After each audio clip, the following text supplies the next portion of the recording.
No. No. No. Oh, for fuck's sake, no! How does Arrow find these good, scary movies? I understand the concept of guilty pleasure, but these are anything but pleasurable.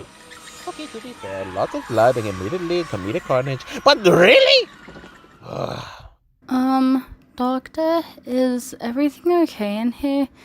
I was working on one of the captives you caught last week, and I heard you yell. Oh, yes, Blade. I've just been greatly irritated with how little actual scary movies he has. The horror movies he does have very little scares as it is. I guess you could say doing experiments doesn't feel as entertaining without a good horror movie. I'd kill for something at least semi-frightening.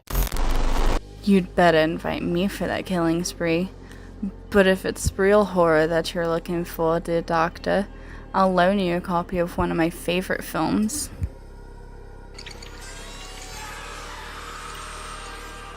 Well, I suppose it's worth a watch.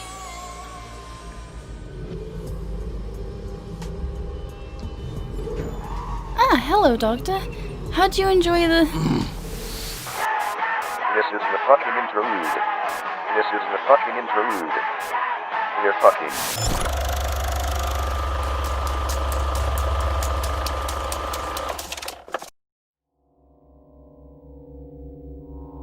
Welcome, my fellow seekers of fear. Welcome back to Guilty Horrors. I apologize for taking so long. I simply felt the need to reward my dear assistant Blade for giving us today a very deserved true scary movie that Arrow likes. Glad to help. So, let us talk about the most iconic maker of monsters throughout Halloween, Frankenstein. Or in this case, Frankenstein's army. The story takes place toward the end of World War II as Russian soldiers push into Eastern Germany and stumble across a secret Nazi lab, one that has unearthed and begun experimenting with the journal of one Dr. Victor Frankenstein. The scientists have used the legendary Frankenstein's work to assemble an army of super soldiers, stitched together from the body parts of their fallen comrades as Hitler's desperate last ghastly ploy to escape defeat. Is anyone else getting a more Helsing Ultimate feel from this than a Frankenstein one?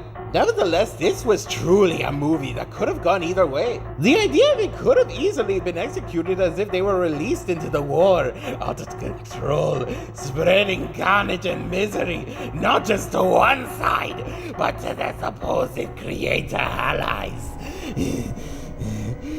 Control yourself, Incarnate, control yourself. When someone sees a movie title like Frankenstein's Army, you'd obviously think it most likely has CGI creations. But this movie has been made by a team with great deal of imagination. Now, some of you might hear this and think, really? Frankenstein and Nazis? But if you give the movie a shot, then you'll find that it fits surprisingly well.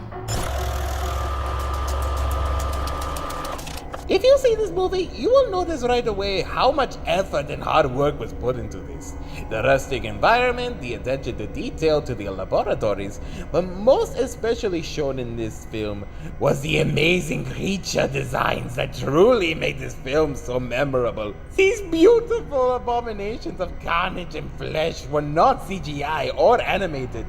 These were real costumes made especially for this movie. It's these monsters that are the real angle for the film.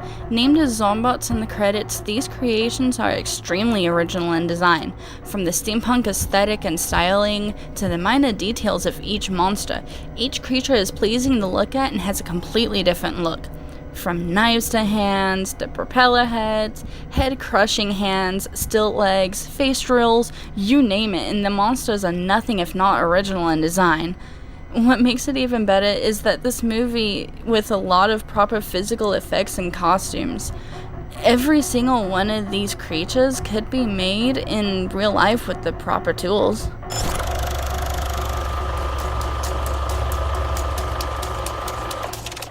Though I adore mindless bloodshed and madness, especially since the point of view camera work makes it seem like you are the one running from the monsters to enhance the adrenaline in you. Calm down, Nkani. Calm down. The film itself works best once most of the soldiers have been dispatched. Too often in the first half, the constant running and discharging of firearms proves too similar to watching a first-person shooter video game. I am not at all joking. Thanks to this film, I actually bought Doom Eternal when I was watching it. As we said before, what we believe brings the best quality of the film out is the design work on the layout of the film and the original creation of the monstrosities they gave to us. As the Doctor said before, this film does take place in the World War II era. The incredible display of such, though, in the costume design, the incredibly unique monster designs, and the rustic feel of the surroundings really brings it out in the movie, and it shows how much the creators truly care about immersion in the film. It truly takes time and dedication to hand make every single piece of the monsters in this film, which really only enhances the feeling of actually being there. It's really a film worth your time. Alas, my dear assistants, I'm afraid that this is the last of my videos, for this year at least. However, you're probably thinking at the moment, why in the world do I think I'm going to be coming back? Well, for multiple reasons. The best reasons.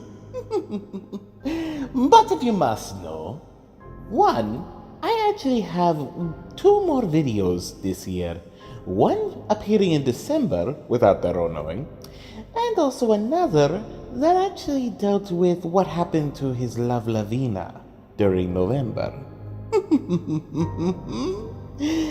Oh, trust me, the movie I have very special for Lavina on November is going to be quite something.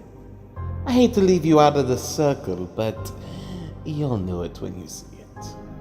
2, collabs are now open. For next year, I'm hoping to have a lot more videos made. So throughout next year, there will be multiple review videos. Some videos not even reviews, mostly just collabs or maybe some MLP reading, depending on what you all would like to read. And last but certainly not least, you're all wondering, what in the world could I have possibly done to the Riff Cafe when all I've been doing is reviews? Well, that's quite simple, really. You see, I know how Looney is very cheap when it comes to his security measures, which is why I was able to hack into the Riff Cafe and, well, let's just put it in this way. You're locked in the Riff Cafe. You don't let me invade Arrow's channel next year or the year after those. And this happens.